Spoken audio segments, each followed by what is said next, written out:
Bom dia, gente. Eu sou Carlos Cabral e essa é a edição 1041 de 7 de julho de 2026 do Cyber Morning Call, podcast de cibersegurança da Tempest, com oferecimento do Google Security. O Cert Coordination Center, ou o CERT-CC, alertou que várias versões do firmware dos roteadores Tenda contêm um backdoor que concede acesso administrativo total ao painel de gerenciamento dos dispositivos. A falha, catalogada como CVE 2026-11405, foi reportada por um pesquisador que preferiu não se identificar e afeta 5 versões de firmware dos modelos FH1201, W15E, AC10, AC5 e AC6. Segundo o CERT-CC, o problema está no binário que roda o servidor web do dispositivo, especialmente na função de login. Quando a autenticação normal por senha falha, o sistema consulta um valor alternativo armazenado na configuração do próprio dispositivo e faz uma comparação direta em texto plano com a senha informada. Se os valores coincidirem, o atacante ganha acesso de administrador e uma sessão válida é criada independentemente de qual foi o nome de usuário que tenha sido digitado, já que esse campo não é validado, ou seja, basta conhecer uma senha oculta presente no dispositivo para entrar como administrador em qualquer um desses equipamentos, sem precisar das credenciais legítimas configuradas pelo dono do equipamento. Com esse nível de acesso, um atacante pode reconfigurar o roteador, alterar regras de rede e desativar recursos de segurança, abrindo caminho para o comprometimento de toda a rede local que está conectada no dispositivo. O CERT-CC informou que não conseguiu contato com a Tenda para coordenar a correção da falha. E por isso não há patch disponível até o momento.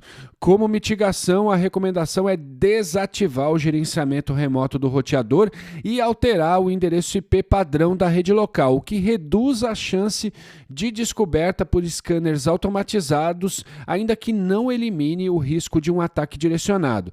E se você puder trocar o equipamento, o momento é esse. E a Check Point divulgou uma campanha de espionagem atribuída a um grupo que ela chama de Cavern Manticore, ligado ao Ministério de Inteligência e Segurança do Irã e com sobreposições técnicas com grupos como Muddy Water e o Lyceum. O alvo são organizações de TI e do setor público em Israel, e o acesso inicial ocorre pela exploração de ferramentas de monitoramento e gestão remota, mais conhecidas como RMMs, que já tenham sido instaladas em fornecedores de TI, o que permite ao grupo saltar de um prestador comprometido para outro até chegar no alvo final. Os invasores usam um framework modular de comando e controle chamado Cavern, construído em .NET e compilado em múltiplos formatos para dificultar a análise forense. Em um dos casos observados, o grupo abusou da função de atualização de software da ferramenta sysaid para entregar uma DLL maliciosa disfarçada de arquivo legítimo do sistema. Os módulos de pós-exploração permitem navegar pelo sistema de arquivos, consultar bancos de dados e criar túneis de comunicação para manter o acesso. Já a Adobe confirmou a exploração ativa da falha CVE 2026-48282 no CodeFusion. Com nota máxima na escala de severidade CVSS, a vulnerabilidade permite a execução remota de código sem a necessidade de autenticação por meio de Path Traversal. Segundo a Security Affairs, a empresa Kevintel registrou tentativas de exploração em menos de 2 horas após a divulgação pública da falha, partindo de um endereço IP localizado na Índia. A vulnerabilidade afeta o CodeFusion 2025.9, 2023.20 e versões anteriores, e já há correção disponível, sendo recomendada a atualização imediata.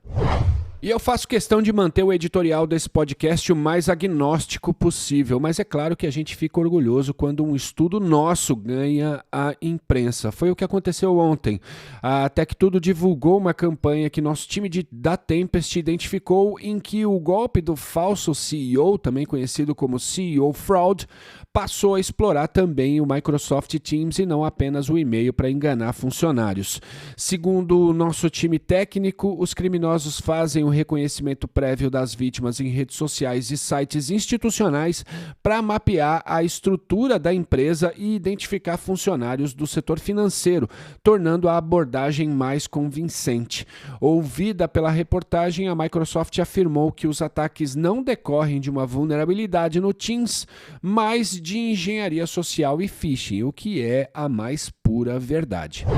E pesquisadores da GMO descobriram uma falha de type confusion no subsistema de bounding do kernel do Linux, que está lá desde 2007 e foi catalogada como CVE 2026-43456. A falha permite a escalação de privilégios para root com mais de 99% de taxa de sucesso em menos de 1 segundo, exigindo o privilégio cap_net_admin, que pode ser obtido por usuários sem privilégios por meio de namespaces de rede.